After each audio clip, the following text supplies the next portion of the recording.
Recording in Reaper, recording in the GH5. Felix Light with the softbox. Providing light. Strange cheap LEDs from Amazon are providing backlight. Shure SM7B is providing audio capture. Rodecaster Pro 2 is accepting the audio capture and processing it and bringing it into iMac Pro. And iMac Pro, here we go. We're in DaVinci Resolve today. And some wonderful individual named Andy has sent in some Sony SLOG3 clips. And they were both, he sent in 2 clips. Both clips were shot at the same location, same day, same time, more or less the same time, not exactly the same time. Both exposed differently. One exposed rather well. Let me just pull these in here. We're going to change the frame rate. You know what? Let's pull these in and then I'm going to talk about them. Go over our settings. So we've got Sony SLOG3 City Gamut. So the first thing I want to do, I'm very particular about being in, like when I really want to make sure that my color is perfect, I'm very particular about working in DaVinci YRGB Color Managed. So we're going to set this up. So I turn off automatic color management here. Color processing mode, I'm going to go down to custom. Input color space, I'm going to go to DaVinci Wide Gamut Intermediate. And same for the timeline color space, I'm going to use DaVinci Wide Gamut Intermediate, which is just a massive color space. And any corrections that you're doing on the work, on the media that you are working with, you're going to be accessing all the full potential of that information. So DaVinci Wide Gamut Intermediate is great. You just need to make sure that you have your output color space set to how you're going to be monitoring it. So whatever your color grading monitor is set to, for example, mine is Rec 709 2.4. So I'm going to be using Rec 709 2.4 for my output color space. If you do not have a color grading monitor, chances are working with Rec 709 Gamut 2.4 on your iMac or whatever you're on is going to be suitable for this. So let's set that accordingly. And then I like graphics white level to be 200 nits. It just makes text pop a little more, in my opinion. Leave it at 100 if you like. And timeline working space, I just feel going with the full range allows me to use more color information, more luminance. And it might just be a placebo, but I got to go with it. It feels right. 3D lookup interpolation, tetrahedral. Some other settings that I like to adjust just for myself. I do not use the S-curve for contrast. I like to use legacy, log grading, ranges, and curves. That's it.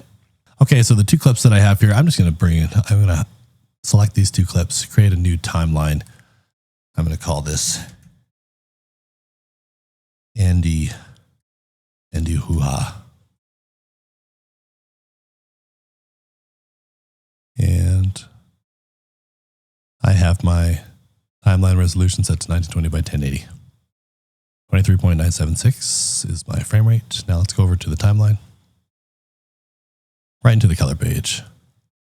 Now Andy's concern was comparing this shot here to this shot. You can tell this one is massively well, for a Sony it's still okay, but it's the exposure in comparison to the previous clip is a lot greater.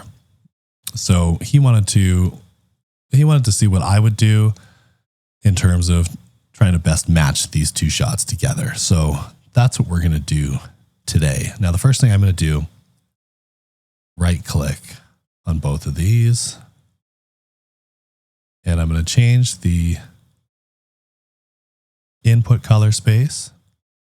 Where'd they move it to? Sony. S Gamut 3, City Gamut, SLOG3. So let's click that. Now we're over into our Rec 709 2.4. Now the first thing that I'm going to do, we'll call this the hero shot. Now what's interesting here is you can see the exposure changes in the shot within a span of 2 seconds. So the sun must have been, my guess, the sun was behind a cloud or something like that. And moving in and out. Brightness changes drastically when that happens. So perhaps when he turned around and shot from this angle, the sun was really blasting. But let's see. It looks like the sun is coming from behind subject here. I will not say whether or not that's Andy. I do not know. The sun is coming from behind here, almost straight up in the sky. Very harsh lighting. Anyway, so the first thing I'm going to do, I'm going to aim to get a white balance and then to match the look of the sky as much as possible. I think that's a good way to start. So let's look at our white shirt here. I'm going to grab my qualifier and I'm looking at the vector scope. And now I'm going to use just so you guys can see this, I will use the offset. So look on the vector scope. That little speck here, that's our t-shirt. So I want that to be in the middle of the crosshair. Kind of like that. That look right? No, that doesn't look right to me. Here's an example of using white for the white balance. I like to use black. So let's erase that correction. I like to find something black in the image and balance from there. And this image to me already looks quite balanced. And looking at the black areas, it seems to be very nice. I'm just going to go add bluer, a little bit of yellow. I'm using print light keys right now. Great. Not a substantial change, but color grading is all about subtle corrections. I'm going to take a look at the false color in the sky here. Highly recommend you buy this. Oh, before I do this, since I'm in YGB color managed, a lot of the plugins that I've bought are meant to work in a Rec 709 space. So if you're in a color managed project, you're going to have to convert over to Rec 709, then apply the false color, and then convert back to the wide gamut intermediate. So I'm going to add color space transform here. DaVinci Resolve has a built-in false color OFX thing. I just don't trust it fully. In Rec 709, it seems to be okay, but in a color managed project, something just feels off. Okay, so we're going to go from wide gamut to Rec 709, Rec 709. And then we're going to create two nodes. And I'm going to copy the color transform, put it at the third node. And then I just want to swap those. So Rec 709, DaVinci wide gamut. So now there should be no change here. So that means this node here, anything in between these two color space transform nodes will work in a Rec 709 space. So I'm going to apply my favorite false color tool from Time and Pixels. It's called false color. And now I'm looking at the skin. This shot to me was very well exposed because the bright sunlit skin is in the pink. Pretty much perfect how it should be. Well done. I'm also going to look at... Now look at the sky here. We've got this pink arch. Pink arch. I don't think I would do too much to that shot. I mean, it's in a nice balanced spot as it is. I'm just talking about color correcting. We do have the little exposure shift. See, let's bring up our waveform monitor. Goes from about, if we're looking the center area here in the waveform monitor, this goes from about 60 to 3. If you wanted, let's say if we create a second node here after the first. We'll label that exposure shift comp. So we could do this. We could go start of the clip, add a keyframe, the drop-down menu, select color. We're making sure that the exposure shift node is selected. Then I'm going to add a dynamic keyframe on corrector 2. Then I'm going to go to the end of the clip, add another keyframe, dynamic keyframe. Then I'm going to bring back up the waveform, and I'm going to dial down with my offset slider the exposure to get to about 60, the beginning spot where we were in this shot. Now let's see how that is. So that will keep the exposure relatively the same. You don't have to do that. Just if we're being picky. Okay, now, so let's create a still. Option Command G. Let's go over to our second shot here. Second shot. So let's analyze. Now, this part of the shot here, this is corresponding with, well, let's see. Qualifier, the sky. So you can see right away, the sky is all the way up there. In our previous shot, the sky is down around 60, that thick clump here. So we've got a really compressed bright sky here and a less compressed, well-exposed sky in the first shot. So first of all, I'm going to copy the grade. Oops, right-clicking on the first shot, apply grade.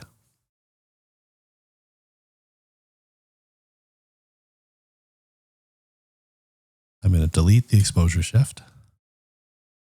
And I'm going to bring up the false color, and I'm going to go down on the offset. And I'm just looking at the sky because I want to get that pink arc.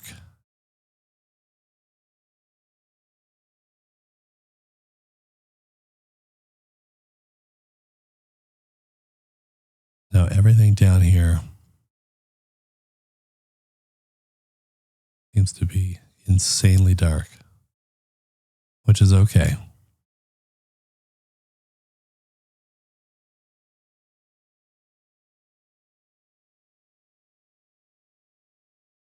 Also, you'll notice if you peek at the top of this hill, this ridge line, and looking at the sky, you'll see that it's brighter along the ridge line here. It's a little bit whiter, and then it fades off into a denser color of blue. Same thing over here. I just think that we're looking up higher into the sky here, so we can see a little more of the saturated blues, whereas here we're kind of looking straight ahead, straight off into the horizon. So we're staying a little bit closer to the brighter areas, but we still want to spread that out a little bit. So at this point, the sky looks, close enough. I'm going to check my black levels. Now this shot's a little bit too dark, so I'm going to bring it back up. That's feeling better for black levels. Great. Now let's check our false color. So it looks like our shadowed areas are blue. What do we have here? Shadowed areas blue. So I would say this is looking pretty close to how it should actually look. I might do a little bump in the midtones here. Sometimes even if it's as it should be, visually it might look a little bit off. So you want to make sure that you're correcting so that your eye is happy.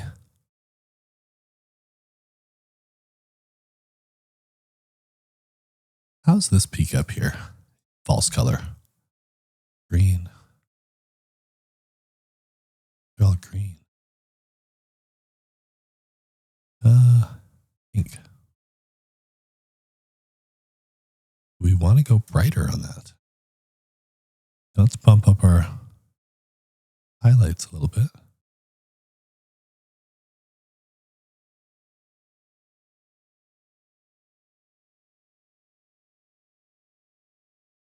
Bits.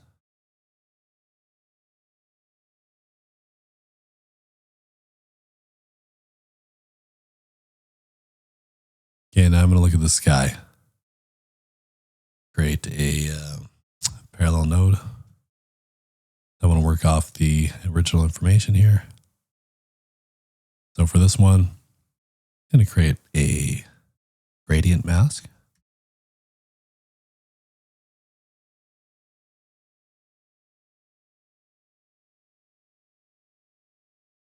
Easy enough. And now I'm going to my luminance qualification. Drag it across the sky. I'm going to adjust my mask.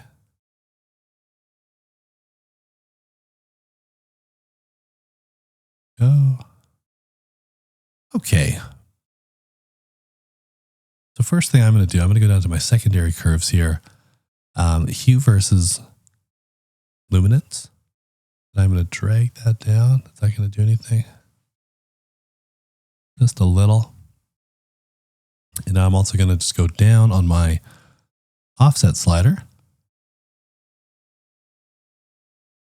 until the values are more or less aligned with what we have in the other shot.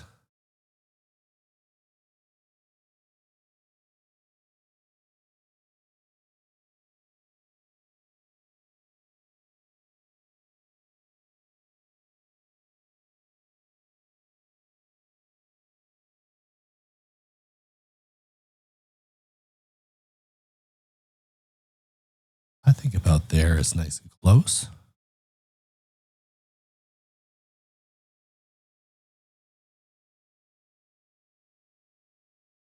So that's with, without.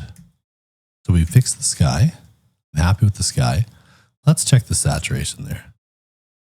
Going back to the false color. I'm going to set down to saturation 2. Compare it with the first clip.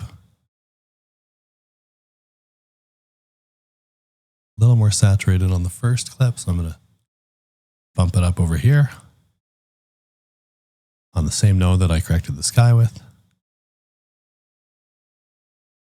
Better. Great.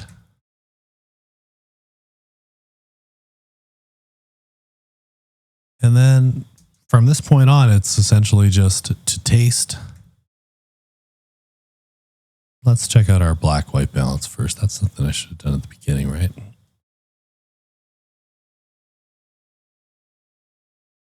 This guy here. Guy here can be warmed up just a little bit.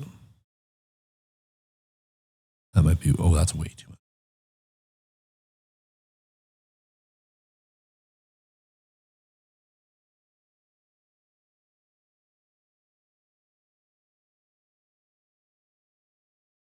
Oh.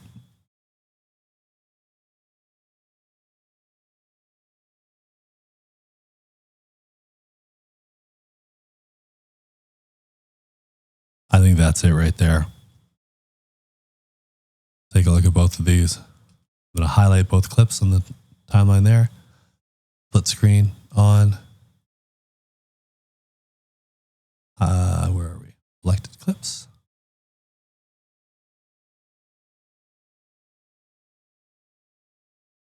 Yeah, sky's looking close enough. That's how I would do it. Then you can do one final comparison here with the false color. Remember, we have a lot of shadow in this shot. Sky's looking about the same.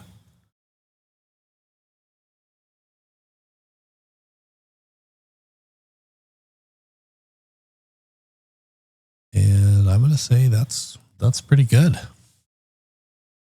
So we'll stop there. And hopefully this was helpful. If you have any footage that you would like me to take a look at and put together a little tutorial like what I've done here with Andy's footage, send me an email. It's colourist@chromineer.com. Send me an email with a link to your clip, 1 or 2 clips max. And let me know what problem you're having, what issues, and what you would like to do. And I'll take a look at it, and hopefully I can provide you with some helpful information.